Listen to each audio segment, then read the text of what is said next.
Hey, it's Tiffany. Welcome back to the PMO Playbook.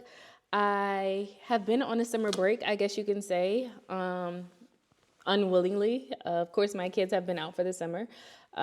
Summer camp is very much expensive, and so I just took a little break because I mentally needed a break to focus on them, to focus on my PM contract, and just a lot of other things that were going on in life. And so now I'm back with another episode, trying to finish season one with 12 episodes. So we will see how that goes. But excited and happy to be back. And I just wanted to have kind of like a transparent conversation of how I've been feeling about the PMO playbook.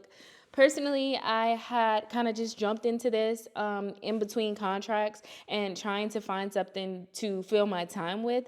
That's pretty much how the PMO playbook came along. I was like, it would be nice to have a platform to talk to people and to voice like what the PMO is, how the playbook is shaped, where people can thrive in those playbook situations, and just really coming together and like sharing my stories.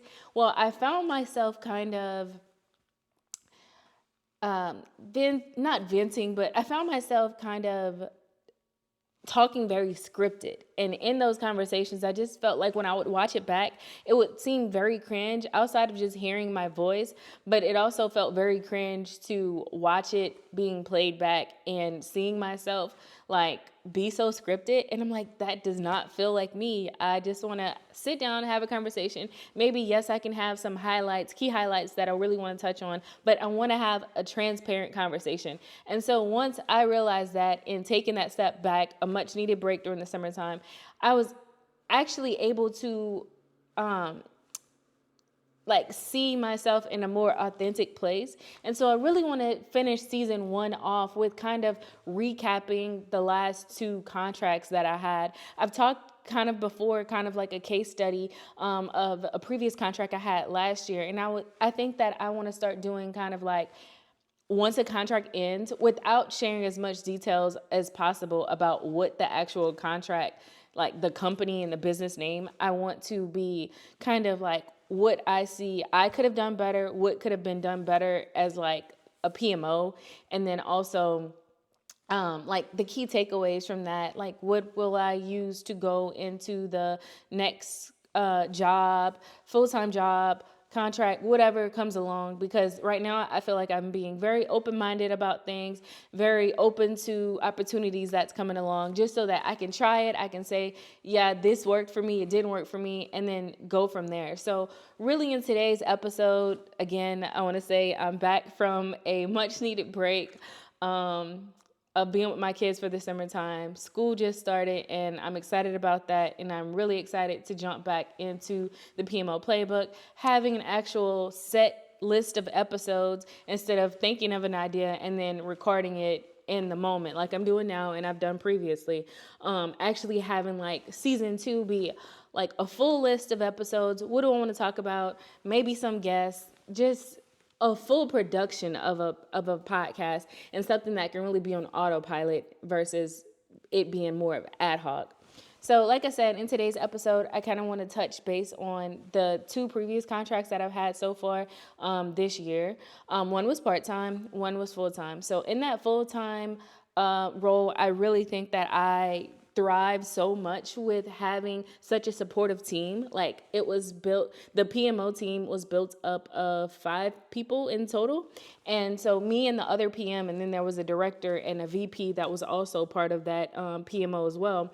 We all were like really connected, and I would call them my dream team, because not only were we really connected, we collaborated really well. We mesh together as a team of supporting each other and doing anything by any means necessary to make sure that we all thrive as a PMO. And that's what it really takes to build a dream team of like, hey, this is the templates that we're going to use, essentially building a framework, or that playbook that I've mentioned before of like, this is the framework that we're going to use. The raid call logs are going to be like, the raid log calls are going to run like this. This is the structure of the call. And then this is how we continue to take on those calls, meeting after meeting. And it really allowed us to have such a repetitive, consistent, like everyone across the company knew what they were getting when they would come to the PMO, and this is the type of level of service that we provided.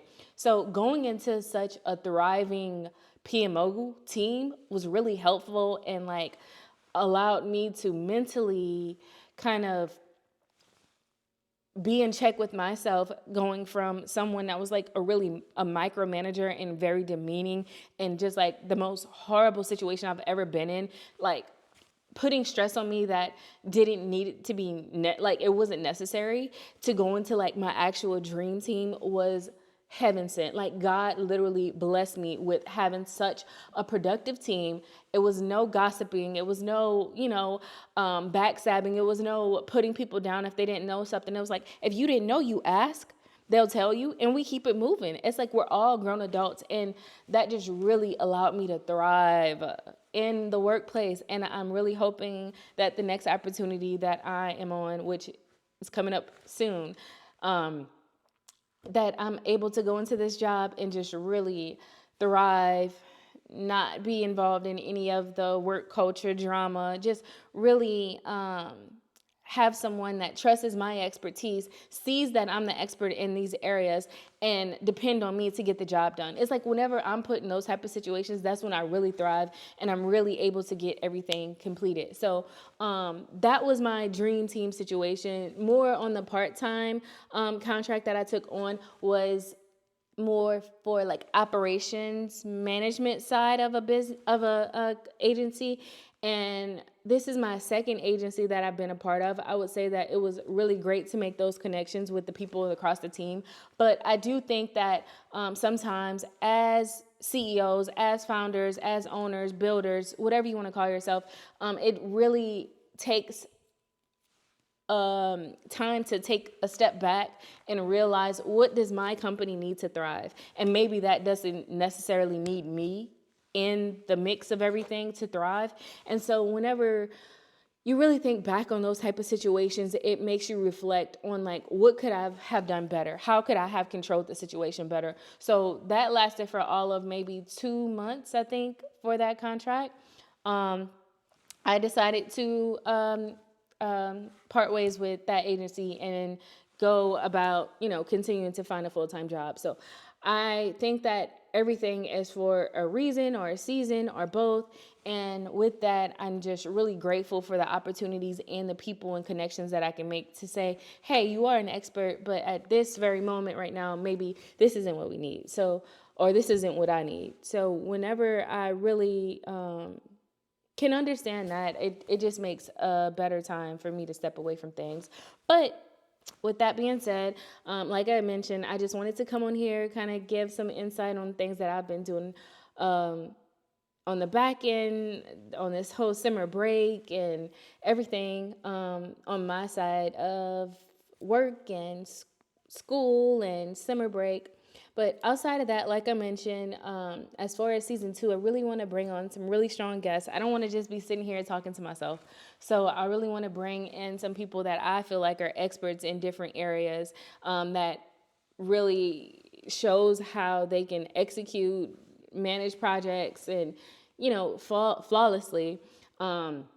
But also, I really want to dive deeper into sports. I really love sports marketing. I really love what they're doing with that space. I'm like really tapped in on everything that is happening on social media as far as Asia, Angel, Sydney Colson. I love all three of them. Like, I'm so locked in on their social media, from Threads to TikTok to Instagram. I just love all of them. And then also like Fenty Beauty, what they're doing, Elf, Coach.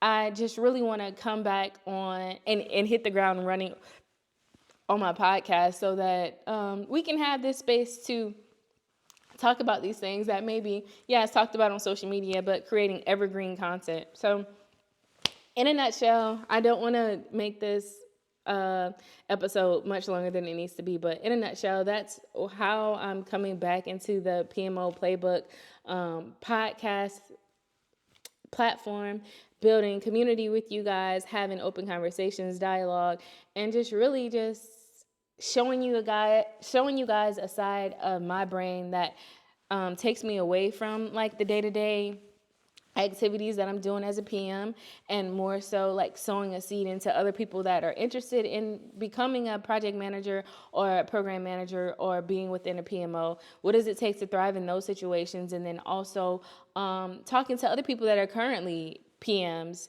and, you know, may just want some community of having some girls to talk to. So I am really excited about the PMO Playbook and the future episodes, and I hope you stay tuned.